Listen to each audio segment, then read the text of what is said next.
లకు నిల్వ ఉండేటువంటి ప్రాంతం అని చెప్పింది వాస్తవమే. దాంట్లో ఎక్కడ డిస్ప్యూట్ లేదు. కానీ నీకు మహారాష్ట్ర ప్రభుత్వము గోదావరి మీద అడ్డంగా బాబ్లీ లాంటి ప్రాజెక్టులు నిర్మించడం వల్ల ఏంటంటే దానికి నీకు నీటి నిల్వ తగ్గి అది 60 టీఎంసీలకే చేరింది. 60 టీఎంసీలకే చేరడం వల్ల ఏంటంటే ఇది మనం ఇంత పెద్ద ప్రాజెక్టును, ఈ బృహత్తరమైనటువంటి ప్రాజెక్టును ఇక్కడ ఇప్పుడు ఇదంతకంటే ఏంటంటే కాళేశ్వరము పూర్వం అంతా కూడా చేవెళ్ళ నీకు ఇది ప్రాణయితే కదా, దానికి ఆల్రెడీ అది కాంగ్రెస్ హయాంలోనే అది దానికి బీజం వేసినట్టు తెలంగాణ ఉద్యమం ఉధృతంగా సాగుతున్న క్రమంలో అది బీజం వేసినటువంటి పరిస్థితినే. ఇక్కడ జరిగిందంతా కూడా ఏంటంటే ఈ మేడిగడ్డ ద్వారా ఏంటంటే కొంత టీఎంసీలు పెంచుకోవచ్చు అన్న దాని మీద ఇక్కడ తీసుకొచ్చారు. అయితే ఇక్కడ పర్యావరణానికి సంబంధించిన అనుమతులు ఇవ్వని, ఇన్వెస్ట్మెంట్కి సంబంధించిన ఆడిట్ జరగాలి అని, తర్వాత అసలు మేము పర్మిషన్ ఇవ్వాలి, రకరకాల అప్లికేషన్స్ వస్తున్నాయి. ఏది ఏమైనప్పటికీ ఓ నెల రోజులలో పూర్తిగా తేలుతుంది.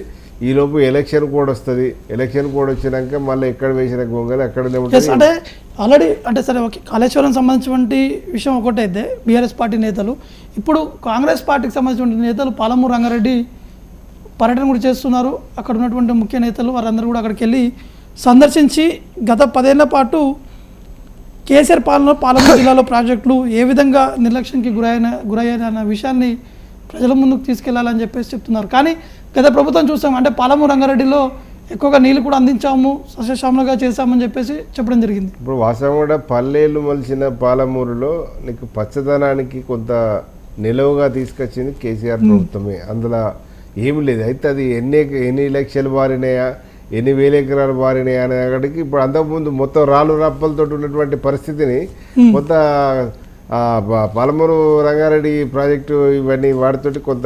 అయితే ఇక్కడ జరిగిందంతా కూడా వంశీచందర్ రెడ్డి ఆరోపణలు ఏంది అని అంటే అసలు పాలమూరును మీరు నిర్లక్ష్యం చేసిర్రు టోటల్గా, ఈ కాళేశ్వరము పక్కపెట్టి పాలమూరుకు మీరు ఏం చేసిర్రు అనే దాని మీద కొంత ప్రశ్న ఇచ్చే పరిస్థితి వస్తూ ఉన్నది.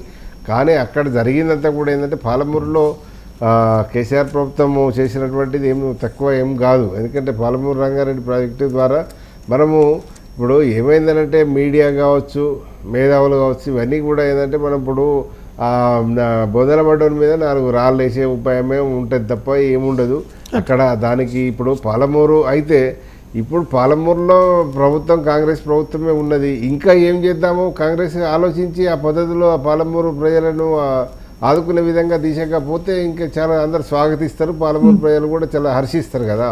ఆ పద్ధతిలో పోవాలి. కానీ ఇక్కడ పోటాపోటీ ఇక్కడ జరుగుతున్నది ఏంటంటే పోటాపోటీగా అంటే కాంగ్రెస్ ఇప్పుడు మేడిగడ్డ పెట్టినప్పుడు నల్గొండ పెట్టిండు, ఇప్పుడు వీళ్ళు బీఆర్ఎస్ పెట్టినప్పుడు ఇక్కడ పాలమూరు పెట్టాడు. అంటే ఇది ఏదంటే ఇది ఒక రకంగా చెప్పాలంటే వీళ్ళు ఆడ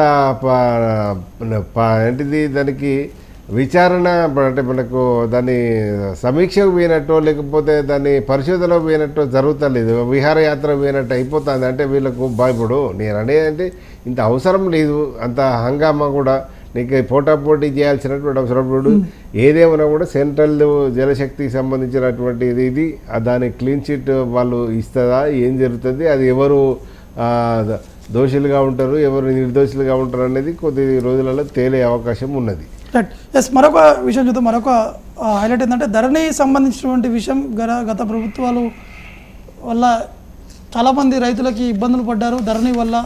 కానీ ధరణి కోసము ఒక కౌంటర్ కూడా ఏర్పాటు చేసి వారికి ఉన్నటువంటి సమస్యలను కూడా పరిష్కరిస్తామని చెప్పేసి ప్రభుత్వం చెప్పినప్పుడు కూడా ధరణి అర్జీలకి మోక్షం మార్చి 9 వరకు అన్నిటి పరిష్కారం చేస్తామని చెప్పడం జరుగుతుంది. అంటే ధరణి పైన ఎక్కువగా ఫోకస్ కూడా చేయడం జరిగింది కాంగ్రెస్ పార్టీ. ఇప్పుడు అసలు కాంగ్రెస్ పార్టీ మేనిఫెస్టోలో ధరణి ప్రధాన అంశం.